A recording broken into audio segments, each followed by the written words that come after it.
बिस्मिल्लाहिर्रहमानिर्रहीम, अस्सलाम वालेकुम। मैं हूँ ज़ैनुल आबदीन। आप देख रहे हैं प्रोग्राम सच बात नुसरत मिर्ज़ा साहब के साथ।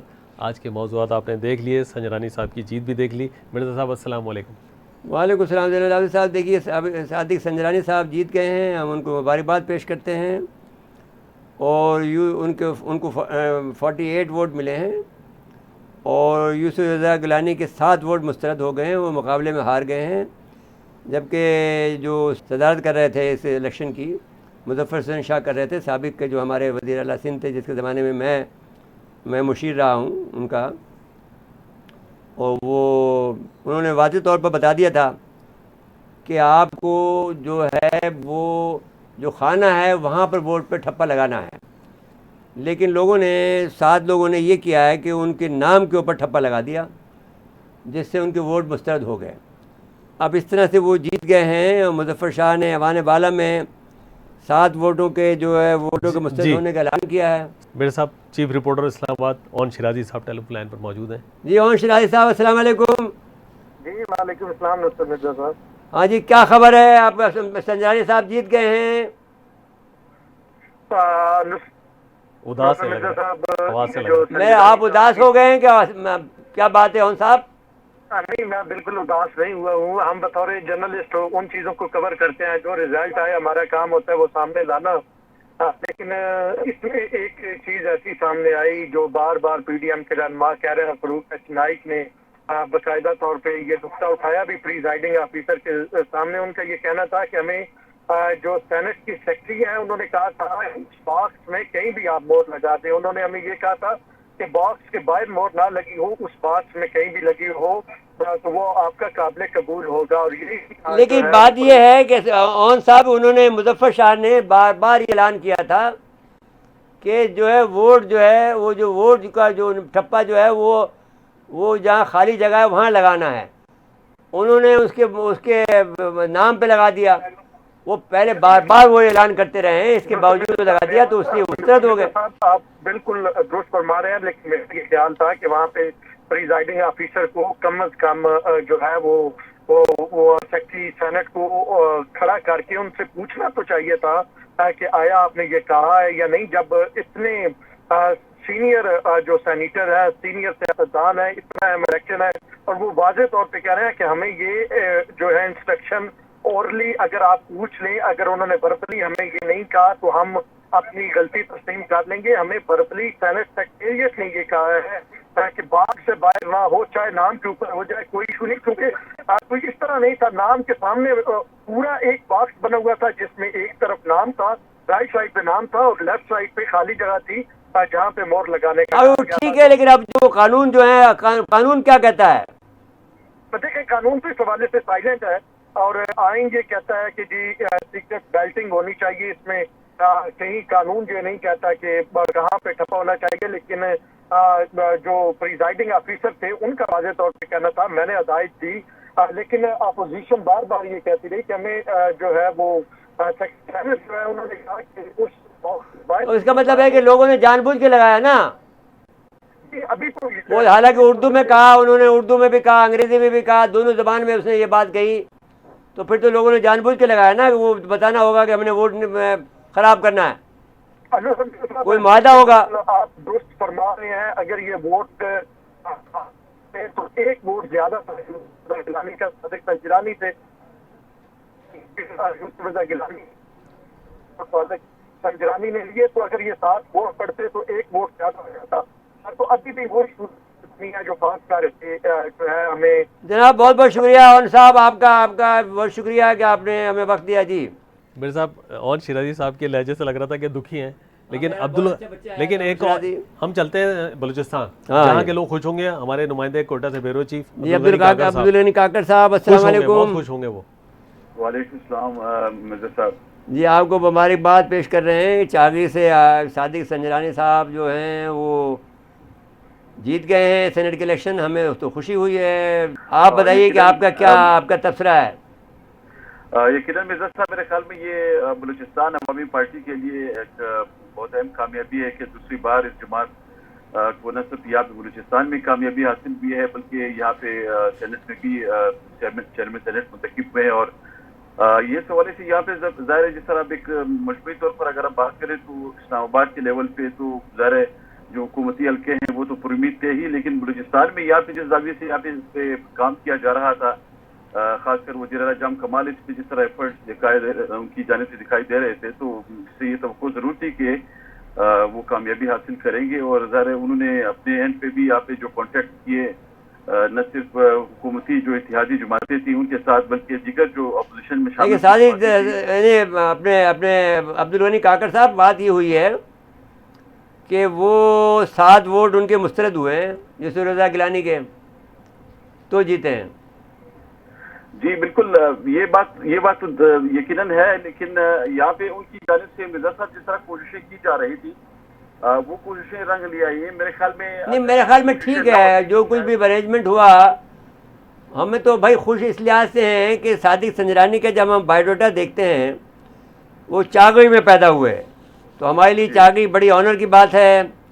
उन्होंने इब्तदाई तालीम नौकुंडी से हासिल की, बाद अदा वो मज़ीद तालीम के लिए इस्लामाबाद आ गए, मास्टर की डिग्री हासिल की। अब ये एक बात यह है कि सादिक संजरानी 2008 में साबिक यूसुफ रज़ा गिलानी के शिकायत सेल के इंचार्ज थे। उन्होंने 3 अप्रैल 2018 को बनने वाले सेनेट में बतौर आज़ाद उम्मीदवार हिस्सा लिया और जीत कर सेनेटर बने। 2018 को सादिक संजरानी को बुलाया पहला चेयरमैन सेनेट मुंतखब हुआ। अगस्त 2019 में सादिक संजरानी के खिलाफ तहरीक अदामत नाकाम हुई। बड़ी हिस्ट्री है भाई। आप ये क्या दुरुस्त कह रहे हैं मिर्जा साहब, ये मेरे ख्याल में एक और अहम बात ये भी है कि जिस तरह आपने फरमाया, इसी तरह सादिक संजरानी बलूचिस्तान के वो सियासतदान है जो इस फील्ड में नशे व फराज सामने सब वो गुजार के लेकर आए हैं अपने आप को इस स्टेज तक। और मेरे ख्याल में ये क्रेडिट इमरान खान को भी जाता है कि उन्होंने बलूचिस्तान की पसमानगी को देखा। भाई हम तो सलूट पेश करते हैं हम इस लिहाज से कि सादिक संजरानी का जो हमने बायोडाटा देखा है और हम बलूचिस्तान के को अपने दिल में रखते हैं, क्योंकि हमारा बहुत ही एक बलूचिस्तान को, एक गिलगित बल्तिस्तान को, दो हैं हमारे बड़े मुहिब इलाके हैं। ये यकीनन मिर्जा साहब आपने जो निशानदही की है, सबसे अहम बात ये है कि उन्होंने जिस तरह गैर जानिबदार तरीके से सेनेट को चलाया और इसी तरह उनके जो इतिहासी तो उनके साथ से ही, लेकिन जो अपोजिशन में शामिल जमातें थी उनका अगर इस हवाले से मौक़िफ़ जाना जाए और उससे अगर उस पर तबसरा किया जाए तो मेरे ख्याल में वहाँ से भी कोई ऐसा एतराज़ कभी सामने नहीं आया सादिक संजरानी पे जिसकी वजह से ये बात की जा सके कि वो इस ओहदे के लिए अहल नहीं थे। लेकिन ये एक अलग बात है कि चूँकि इस वक्त हुक्मरान जमात के साथ कुछ इख्तिलाफात की सतह इस हद तक जा पहुँची है कि PDM की अपनी एक जो नैरेटिव है वो इस तरह बिल्ड हो रही है, तो मेरे ख्याल में ये एक कैफियत ज़रूर बनी है कि इस बार सादिक संजरानी की कामयाबी के हवाले से जो तवक्कुआत है तो वो उस पर पूरा उतरने के लिए ज़रूर कोशिश करेंगे। और इसके साथ साथ उनको जो डिलीवर करना था, जो अपने पिछले टेन्योर में वो डिलीवर नहीं कर सके, इस बार शायद वो ज़रूर ऐसे कोशिश करेंगे कि इस हवाले से मज़ीद एक जानदार रोल वो अदा कर सके, ताकि जो देखिए ना, एक बात गलत हो जाती है कि साहब वज़ीर आज़म पंजाब का और वो और सेनेट का चेयरमैन भी पंजाब का, ये क्या बात हो जाती भाई? एक बलूचिस्तान को भी मिले ना कोई हिस्सा। नहीं, ये मिर्जा साहब इस पे तो ज़रा अभी कुछ कहना मेरे ख्याल में इस हवाले से कुछ कबल वक्त होगा, लेकिन सादिक संजरानी के हवाले से एक बात तो ये वाज़ेह है कि अभी जिस तरह आपने बात की ना कि वज़ीर आला पंजाब, तो वो तो ये यकीनन बलोच तो हैं, लेकिन वो बिलोंग तो करते हैं उसी इलाके को और वक्त उसी पंजाब का ही वो हिस्सा रहे हैं। लेकिन सादिक संजरानी तो वो हैं जिनकी बुनियादी नेसेसिटी यहाँ बलूचिस्तान की है, वो इसी सूबे को वो हर वक्त यहाँ से ही होकर वो आगे गए हैं और उन्होंने अपनी सियासी जो कैरियर है उसका आगाज़ भी बलूचिस्तान ही से किया था। अगर उसका हम कंपेयर करें वज़ीर आला पंजाब से, तो इस हवाले से ये बात मुनफरिद है उनकी सियासत की कि वो बलूचिस्तान में एक तमाम एक जो तसलसल है सियासी उनके कैरियर का, वो उसको गुजार कर यहाँ तक इस स्टेज तक आप पहुँचे हैं। और इस स्टेज तक पहुँचने के लिए उन्हें उनकी जो इत्तेहादी जमाती थी उनकी भी सपोर्ट उनको हासिल रही है। और इस वक्त आप देखें कि वज़ीर आला बलूचिस्तान जाम कमाल ने उनकी कामयाबी के लिए खुद जो एक कैंपेन थी वो रन की और उसमें काफ़ी हद तक वो कामयाब हुए। फिर इसी तरह आपने देखा कि अभी सेनेट के जब इंतखाबात हो रहे थे तो उन इंतखाबात के हवाले से भी उनका बड़ा एक जानदार रोल था। और बलूचिस्तान में जिस तरह यहाँ पे उन्होंने सीटें हासिल की हैं बलूचिस्तान अवामी पार्टी ने और इत्तेहादी जमातों ने, तो उसमें भी सादिक संजरानी का बड़ा अहम रोल था, क्योंकि वो जो यहाँ पे जो मुख्तलिफ रहनुमा थे सियासी, उनसे उनकी मुलाकातें होती रही, चाहे वो PDM के हवाले से थी या दीगर जो इत्तेहादी जमातें थी। फिर बहरहाल अच्छा, हमें तो खुशाइंद लगता है कि ये कामयाबी ठीक हो गई है और इनको भी जो बहुत अकड़ रहे थे इनको थोड़ा धचका भी लगना चाहिए था और वो ठीक हो गया।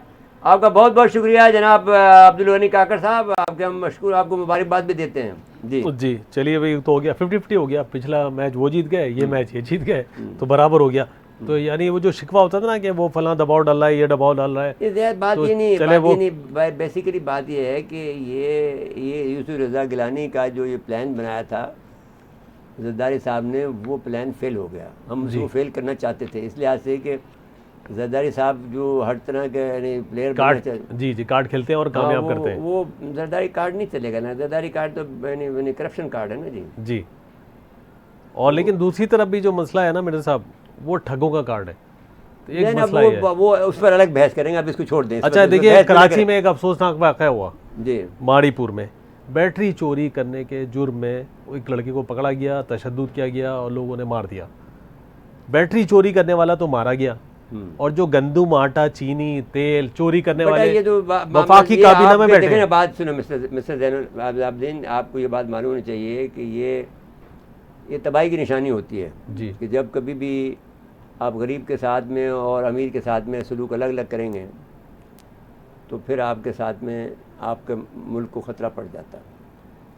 अब यहाँ पर कोई चीज़ अच्छी हो रही है, कुछ ना कुछ तो अच्छी हो रही है जिसकी वजह से मुल्क बचा हुआ है, वरना तो अब ये देखिए आप लिबा पोती हो रही है, आप यूँ कह सकते हैं। बेसिकली तो देखा जाए तो अगर आप इसको गौर करें तो हमारे पास एक क्लिप भी है कि ये सारा का सारा जो तुम्हारा इलेक्शन का जो सिस्टम है और जो तुम्हारे जितने भी सेनेटर्स हैं ये सब हैं, ये सब के सब नाअहल हैं। बेसिकली देखा जाए तो वो आपकी नुमाइंदगी के अहल नहीं हैं, क्योंकि हर उनमें से चंद ही कोई ऐसे होंगे जो सादिक और अमीन होंगे।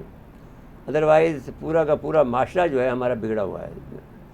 इसमें आपकी दो राय नहीं हो सकती हैं। इसमें जब तक कि एक असूल वज़ा ना हो जाए कि भाई जो सादिक अमीन तय हो वो आपका हुक्मरान हो और फिर वो सारी चीज़ें लागू करें। अब मसला ये है कि 3 बिलियन डॉलर आए थे बाहर से, जिसको रहमान मलिक ने मैंने वाह किया था, उसने राज फाश किया था, इंकशाफ किया था। उसके बाद में रहमान मलिक को भी साइड लाइन कर दिया इन्होंने जी। और लेकिन वो बात तो कह गया, क्योंकि रहमान मलिक के पास जो इत्तला थी वो दुरुस्त थी। उसके बाद में रहमान मलिक से जो ओहदे थे वो भी ले लिए गए, मतलब उनकी बैड बुक में आ गया वो जी। अब सवाल ये है कि अगर वो जो 3 बिलियन डॉलर जो आए हैं, 3 बिलियन डॉलर जो आए हैं, उसको भी तो नाकाम बनाना ज़रूरी था ना जैन साहब। अगर इस पावर पॉलिटिक्स के गेम को आप समझें तो ये जो भी हो, बाय हुक और क्रूक, हम पॉलिटिकल साइंटिस्ट की हैसियत से इस बात की इजाज़त देते हैं कि आपने फ़ौरन फंडिंग को, फ़ौरन जो प्लान को फेल कर दिया। हाँ, क्योंकि हमारे मुल्क का मामला है तो हमारे मुल्क का मामला है, हम अपने मुल्क का फैसला हम करेंगे जी। मुझे ब्रेक के लिए कहा जा रहा है, ब्रेक के बाद 7 वोटों को, जो 7 वोट हैं उनको भी मुबारकबाद पेश करते हैं कि उन्होंने हक अदा किया है जी जी जी बिल्कुल। पाकिस्तान को बचाने का हक अदा किया है, 3 बिलियन डॉलर को रद्द किया। बिल्कुल ठीक है, वो भी इसमें हिस्सेदार है। हाँ। ब्रेक के लिए कहा जा रहा है, ब्रेक के बाद आएंगे तो ये जो कैमरे लगाने का मामला था ना, इस पर बात करेंगे, और उसके बाद जो आएंगे तो अवामी मसाइल पे थोड़ी बात करेंगे, रमज़ान से पहले जो कुछ हो रहा है। नाज़रीन, मुख्तसर वक्फा है, वक्फे के बाद दोबारा आते हैं।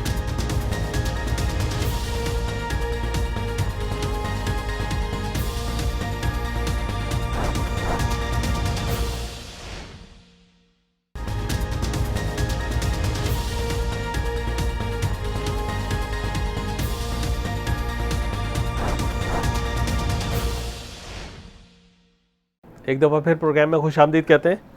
मेरे साहब, ये जो आम आदमी का मसला है ना, उसको अच्छा पहले तो बात ये है कि इस वक्त तो हमने आपको जो बात समझाने की कोशिश की है कि इस इलेक्शन में जो शिकस्त हुई है वो 3 बिलियन डॉलर को हुई है। ठीक है, जो कि बाहर की फॉरेन फंडिंग आई थी, जो कि इजरायलीज थे, जो कि उसमें से कुछ अरब ममालिक थे, इंडियंस थे, और वो उसको शिकस्त हमने दे दी है। तो और ये पाकिस्तान की जीत है। दूसरी बात ये है कि हम ये कहना चाहते हैं कि अब दूसरा मसला ये है कि हम दूसरी गुजारिश ये करेंगे कि देखिए कोई तरीका ऐसा निकालिए कि इस आदमी को, जो हमारे इमरान खान साहब हैं, इनको आप समझाएं, जो हम इस्टेब्लिशमेंट से ये बात कर रहे हैं कि ये पाकिस्तान के आवाम के लिए कुछ काम करें। और इसको जो है जो जो ये छुट भैया इनके साथ में बैठे हुए हैं जो कि रोज़ाना यानी ये समझते हैं कि मीडिया वार लड़के कर लेंगे, ये मीडिया वार का वक्त ख़त्म हो गया। जो कुछ इन्होंने टाइम गेन करना था मीडिया वार में, मीडिया वार उस वक्त लड़ी जाती है जब आपके पास कुछ नहीं हो करने को, आपके पास बहुत कुछ करने को है। हम समझते ये हैं कि पाकिस्तान के अंदर इस वक्त इतना कुछ मटेरियल है कि आपके पास जो है बिजली का मसला है, बिजली आपके पास एक्सेस है, आपके पास ट्रांसमिशन लाइन नहीं है, आप वो ट्रांसमिशन लाइन आपको बनानी चाहिए थी। वो चाहे चीनियों को ठेका देते हैं या किसी को देते हैं, लेकिन आज कम से कम ये रिलीफ तो देते हैं कि पाकिस्तान के अंदर बिजली की जो किसी को इस बार गर्मी में दिक्कत नहीं होती, क्योंकि गर्मी सख्त पड़ेगी। एक बात, दूसरी रमज़ान आने वाले हैं, रमज़ान के अंदर महंगाई नहीं होनी चाहिए। वो कोई तरीका आपको वज़ा करना चाहिए और इससे वज़ा करवाना चाहिए, क्योंकि अदरवाइज़ पाकिस्तान में भूचाल आ जाएगा, भूचाल में एक बहरान पैदा हो जाएगा, इतनी बेचैनी पैदा होगी कि जो मुल्क को नुकसान पहुंचा देगी। तो एक तो ये बात होगी। दूसरी बात ये होगी कि ये जो मसला है कि सेनेट की पोलिंग के वक्त में खुफिया कैमरे लगाए, ये भी गलत काम हो गया है। ये अब क्या ये गलती से लगे हैं या ये आपने जो एक आदमी को जो आपने सार्जेंट एट आर्म जो लगाया एक दिन पहले लगाया, तो ये भी एक मसला है कि जो कि सवालिया निशान खड़ा होगा। तो वो बाज़ वक़्त ये एक सवाल लोग कहते हैं कि भाई अगर ये बात साबित हो गई तो ये हुकूमत का अखलाकी जवाज़ खो बैठेगी अपनी हुक्मरानी का। दूसरा ये है कि आम आदमी जो है वो को किसी न किसी तरह से उसको फ़ायदा तो पड़ना चाहिए ना जी। कोई अभी तक कोई आवाम को रिलीफ नहीं मिल रहा है आवाम पर। अच्छा, और फिर ये बात हो रही है कि एक मुसीबत ये आ गई है कि यहाँ पर सिंध में और पंजाब में हर जगह पर लॉलेसनेस जो इतनी बड़ी है और जो पुलिस जो है वो अपनी मनमानी कर रही है, लोगों को गिरफ़्तार कर रही है, तो वो ये काम नहीं चल सकता है। वो इससे तो बेचैनी बढ़ रही है और एक बहुत बड़ा यानी बेचैनी की वजह से जो लावा पैदा हो रहा है वो कभी भी फट सकता है और बहुत नुकसान देगा मुल्क को। तो उसके लिए इस्टेब्लिशमेंट, भाई देखो बात ये है कि आज दुनिया जो चाहे आपको कहे, लेकिन कुछ लोग ऐसे भी हैं जो आपकी हिमायत करते हैं, इसलिए कहते हैं कि पाकिस्तान जो हमारी इस्टेब्लिशमेंट है वो पाकिस्तान की जो न सिर्फ सरहदों की हिफाजत करती है पाकिस्तान की, जो बल्कि पाकिस्तान की जो नज़रियाती जो सरहदें हैं उसकी भी हिफाजत करती है। इसके अलावा आवाम को भी रिलीफ वही दिलवाती है। तो हम आपसे दरख्वास्त गुजार हैं कि आवाम को रिलीफ आप दिलवाएं इमरान खान साहब से। अगर आप उनको रखना चाहते हैं तो दिलवाएं, वरना तो फिर उनको बदलने दें। तो अगर आपको ये बात ये कि इमरान खान के जो इर्द गिर्द हैं, मुमकिन है कि इमरान खान बहुत अच्छे आदमी हों, यानी हैं, चलो आदमी हम ये बात कहते हैं कि भाई ये, लेकिन ये है कि वो ये बात भी इनकी दुरुस्त साबित नहीं हुई है कि वो सादिक अमीन रहे। सादिक अमीन अगर हैं तो फिर अपने खिलाफ अपने इर्द गिर्द जो आदमी रखे हुए हैं वो तो सादिक अमीन नहीं है। तो उनको आपको बदलना चाहिए और उसको ऐसे आदमी लाने चाहिए जो कि कम से कम कोई आवाम का काम कर सके, उन्हें काम करना आता हो। ये बात भी तो होना चाहिए ना कि किसी को काम करना भी आता हो, ब्यूरोक्रेसी से काम लेना आता हो। दो बड़े इंपॉर्टेंट काम है कि ब्यूरोक्रेसी से काम लेना और ख़ुद को काम करना। वो जाहिर है कि आपके पास तो एक मशीन है चली हुई है, मशीन को भाई कोई आदमी आपको बटन ही दबाना नहीं आता है, या आपको फ़र्ज़ करो कि अगर मैकेनिकल मशीन है तो आपको उसको घुमाना पड़ेगा पहिए को। जब आप घुमा नहीं सकेंगे तो फिर कैसे आप बताइए ये करेंगे काम। तो मैं आपसे गुजारिश करता हूँ कि ऐसे आदमी को इनसे कहा जाए कि मुशीर और वज़ीर ऐसे लें जो कि इनको काम आता हो। ये जो खामखा के जो किताबी वज़ीर हैं, किताबी और बातूनी, यानी किताबी और जो बातूनी मुशीर या वज़ीर हैं, इन सब से आप छुटकारा दिला दें। एक तो ये कि फ़ायदा ये होगा कि जो पाकिस्तान की जो ख़जाने पर वज़न पड़ रहा है वो कम पड़ेगा। 50-60 आदमी रखने की क्या ज़रूरत है भाई? 17 मुशीरें लाहौर हाई कोर्ट ने बुलाया हुआ है, कोई बात नहीं है। एक छुट भैयों को रखा हुआ आपने जी। अब हमें खुशी हुई है कि फवाद चौधरी जो है एक मंझा हुआ आदमी हो गया है। तो वो हम जाहिर है कि वो हमारे बिरादरी का आदमी है, एंकर पर्सन रहा है, फलाना रहा है, तो वो अब उसके अंदर जो पहले जो बचपना था वो ख़त्म होकर अब वो संजीदा हो गया। तो ये अच्छी बात है, हमें तो कोई उनसे लड़ाई नहीं है, हम उसकी तारीफ़ करते हैं फवाद चौधरी की। अब तारीफ़ करते हैं कि भाई अब वो he is become a reasonable man. तो ऐसे आदमी जैसे दूसरे लोग हैं वैसे आप उनको, और वो काम करना भी जाता है, अवामी आदमी भी है, काम भी कर लेगा। दूसरे ऐसे आदमी को आप जो लगाएं जो काम कर सके। आप जो आदमी जिस तरह के आपने लगा रखे हैं, जो छुट भैये जो कि हर बार आके हर बार बम करते रहते हैं, आपकी तारीफ आपकी सनाखानी करते हैं खाम खा की, जो इमरान खान की। और ये आपका जो ये जो मसला था कि आप जो वो करप्शन के ख़िलाफ़ करेंगे, ये बयानिया पिट गया आपका। इस बयानिए में जान नहीं रही है, इसलिए कि आप कुछ भी नहीं कर सके। अगर फ़र्ज़ के लिए आप ये कहें कि साहब मुझे वो हालात इजाज़त नहीं देते, तो फिर भाई तो आप हालात पैदा करें ना। ऐसे हुक्मरान का आपके पास सारे इख्तियारात हैं, आपको आप उसको मोबिलाइज़ नहीं कर सकते, आपकी FIA को नहीं मोबिलाइज़ नहीं कर सकते, आप नैब को मोबिलाइज़ नहीं कर सकते। चलो नैब को नहीं कर सकते, वो आज़ाद इदारा तो FIA को तो कर सकते हो। तो आप बहुत से इदारे हैं जिनको मोबिलाइज़ करके आप मामले को ठीक कर सकते हैं। आपको वो काम भी नहीं आता है, आपके पास आपको 26 घंटे देने नहीं आते, आपको कुछ आपके पर नींद हराम है आपके ऊपर, जब तक कि आपको आवाम को जो आप अगर रिलीफ ना दें। तो ये कोई तरीका है कि साहब आवाम पे जो है मुश्किल पे पड़ी जा रही है, उनके ऊपर महंगाई का बोझ बढ़ता चला जा रहा है, पेट्रोल रोज़ महंगा कर देते हैं, और फिर इसके बाद में जो नहीं होना चाहिए। अब तो पेट्रोल होने की एक वजह आ गई कि रास्तों वाला मसला आ गया, लेकिन मतलब ये है कहने का कि अगर फिर भी आप बचाएं किसी न किसी तरह इस कौम को। ईरान से तेल लें, छोड़े अभी जब आगे लड़ाई झगड़ा, किसी तरह जो चोरी का जो तेल आता था वो ले, कुछ भी करें। बहुत सारे रास्ते, अब इराक आया आपको देने के लिए, तो बहुत सारे रास्ते हैं, लेकिन रास्ते उसको समझ में आएंगे जो सोचेगा, जो शाबाश देगा। जब इराक आपके पास खुद आया है कि आप जितने चाहे आज ले लें हमसे, इमरान खान दूसरा आपका अज़रबैजान से ले लें। मेरे साहब इमरान खान भी पता क्या करते हैं, MQM के रास्ते पे चल रहे हैं, वो शाबाश देते हैं अपने वजीर को, किसी डिपार्टमेंट के हेड को कि आपने ये बहुत अच्छा काम किया। भाई अच्छा, MQM देखिए, नतीजा क्या निकलता है उसका? MQM ने, आप देखिए बहुत सी बातें हैं, हम MQM के खिलाफ पहले बहुत करते रहे हैं, जो हम बहुत क्रिटिक रहे हैं, लेकिन बाज़ बातों में MQM ने अपनी इस्लाह की है जी। अपने जो है कई बातों में उन्होंने अपनी इस्लाह करने की कोशिश की है, जो अगरचे पूरी तरह नहीं हुई है।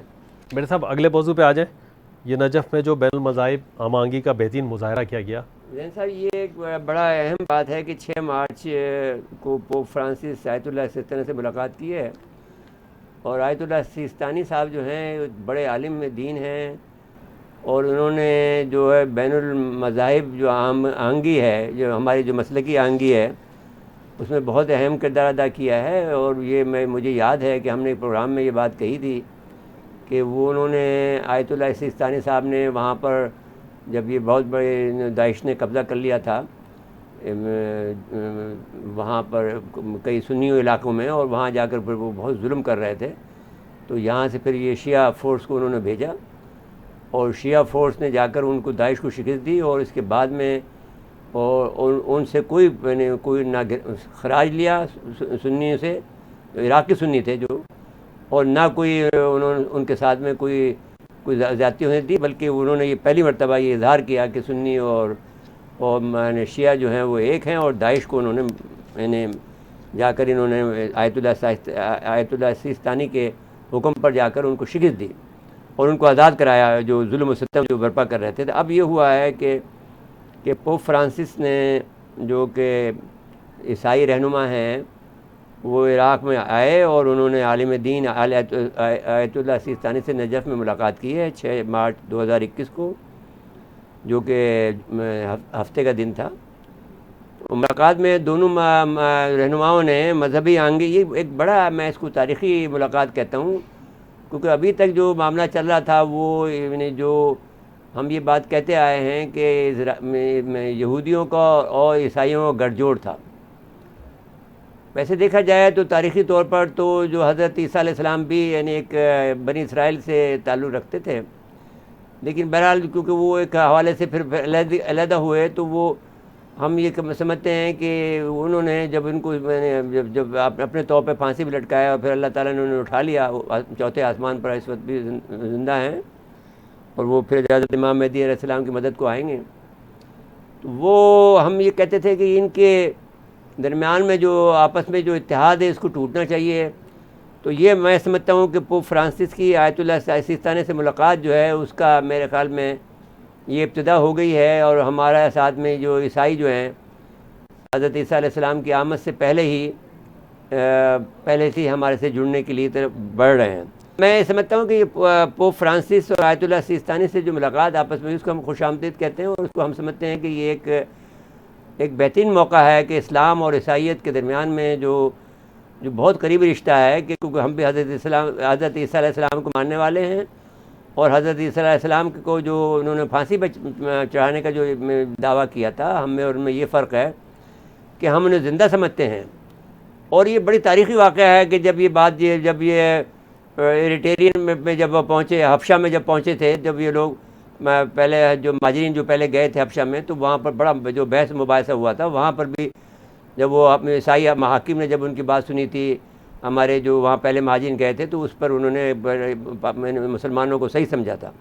तो हमारा जो मौक़िफ़ है वो एक अल्लाह के हुक्म से, अल्लाह का हुक्म के मुताबिक है, और कुरान में जो लिखा है उसके मुताबिक है। अल्लाह ने उनको ज़िंदा हालत में उठाया, और किसी और को जो है फांसी हो गई।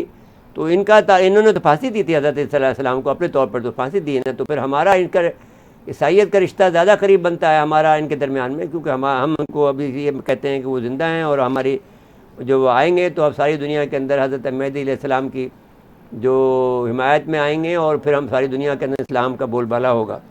तो अब ये पहला है जो हम ये ख्वाहिश रखते थे, मैं लिखारी हूँ, मैं कोई यानी 1990 की दहाई से ही लिख रहा हूँ कि ये जो इत्तेहाद है यहूद और नसारा का, इसको टूटना चाहिए, और इस्लाम और नसारा के दरमियान में इत्तेहाद होना चाहिए।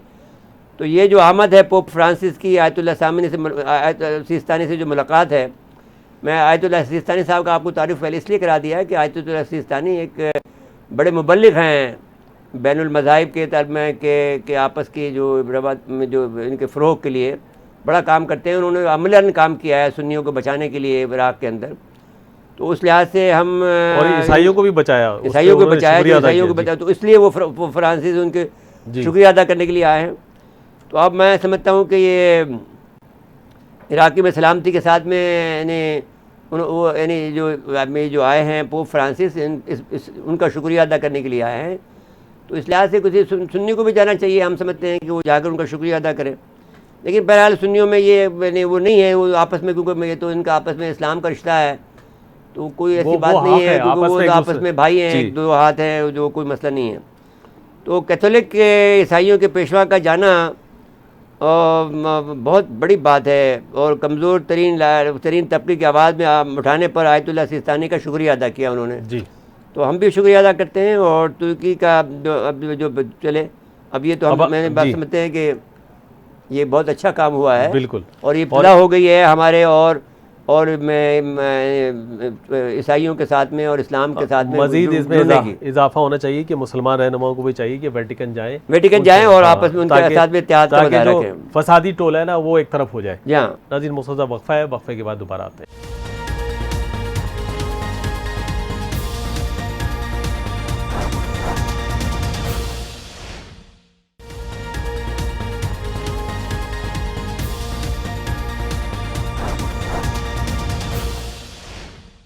एक दफ़ा फिर प्रोग्राम में खुशामदीद कहते हैं।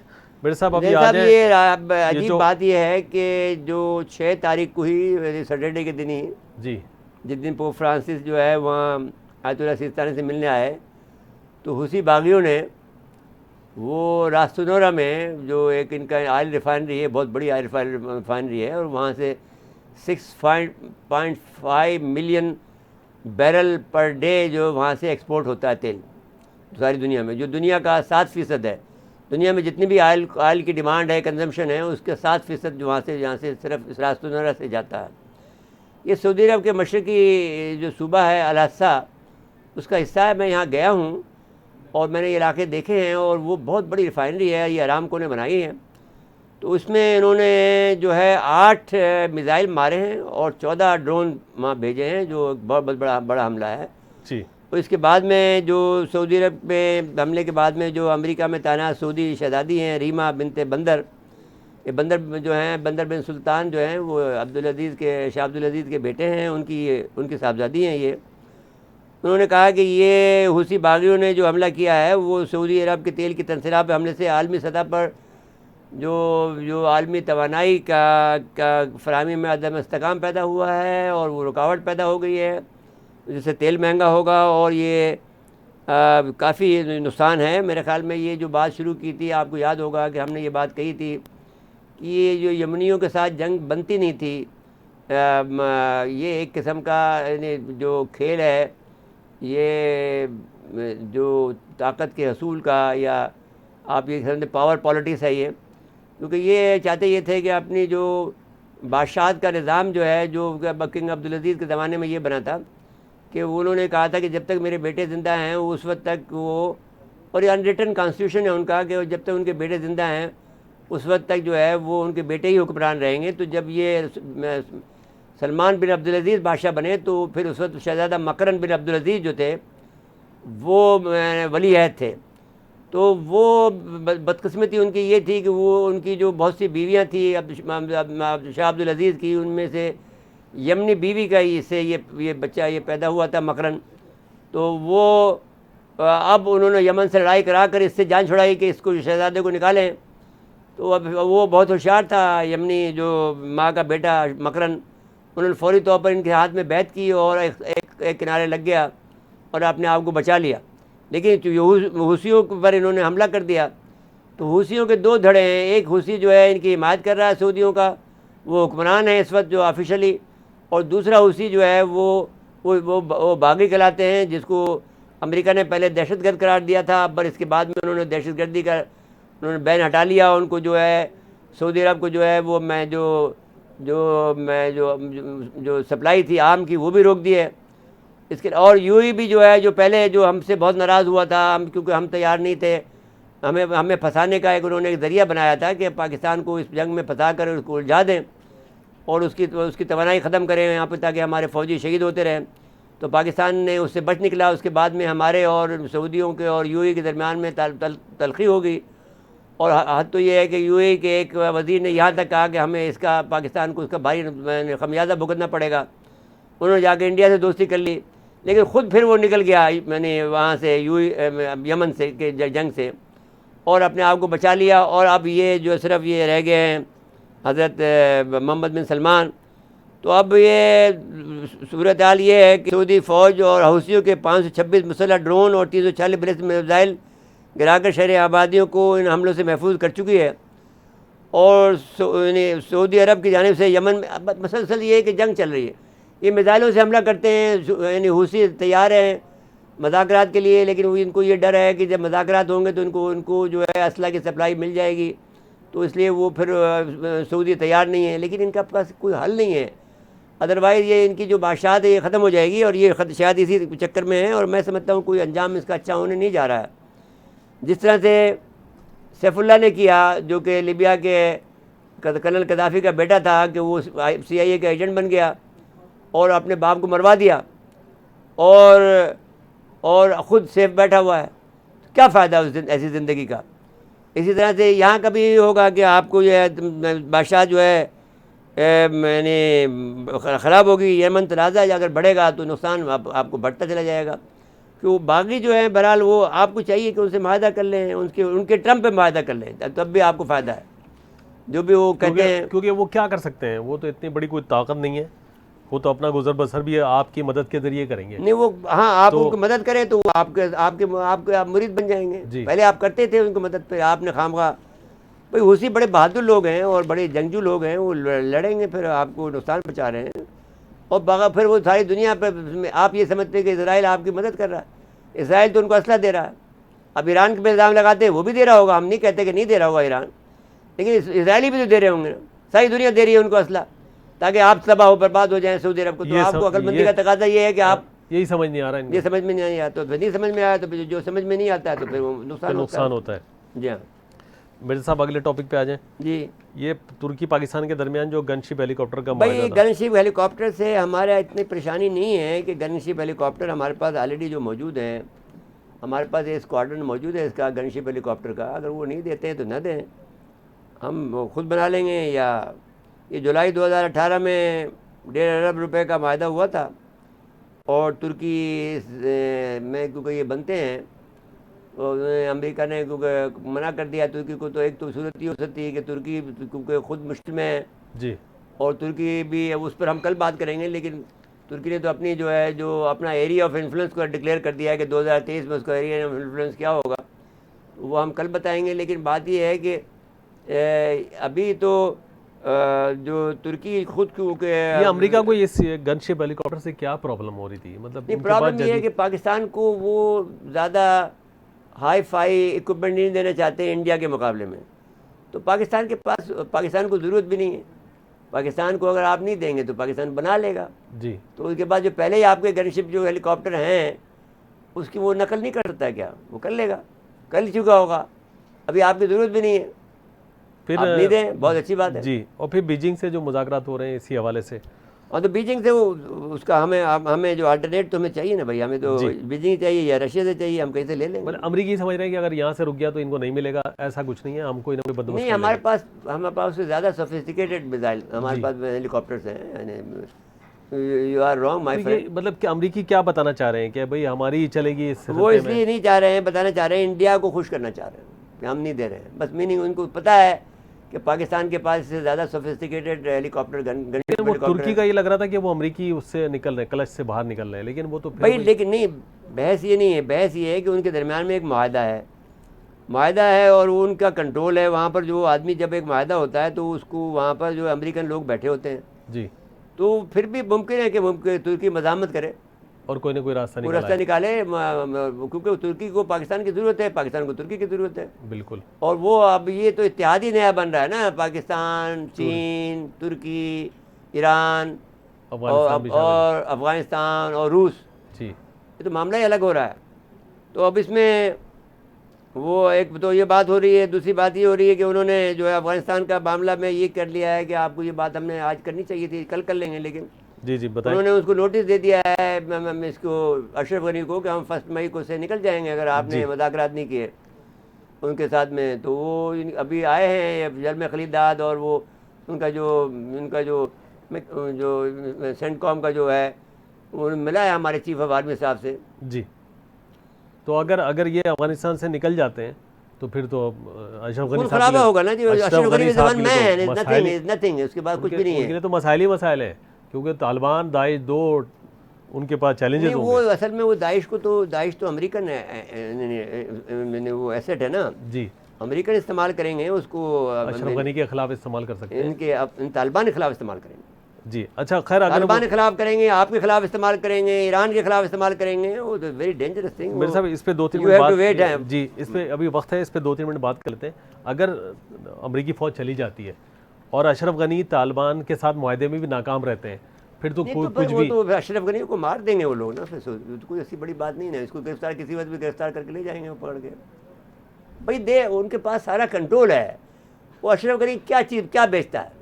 Ashraf Ghani is just one man. अच्छा, मिड टर्म इलेक्शन की भी बात कर दी उन्होंने अशरफ गनी नहीं, साहब उसने ने। ये वो बात झगड़ा इस बात पे ये हुआ है कि भाई उसने कहा कि भाई आपको एक इंटरिम गवर्नमेंट बनानी चाहिए। जी, तो अशरफ गनी उस पर राज़ी नहीं, उसने कहा जी राज़ी नहीं होगे तो इंटरिम गवर्नमेंट के बगैर तो माहदा पूरा नहीं होता कि interim is part of the agreement of with Taliban, Afghan Taliban. जी, तो वो तो होगा, तो अशरफ गनी को इख्तियार छोड़ना पड़ेगा, वो इख्तियार छोड़ने को तैयार नहीं है।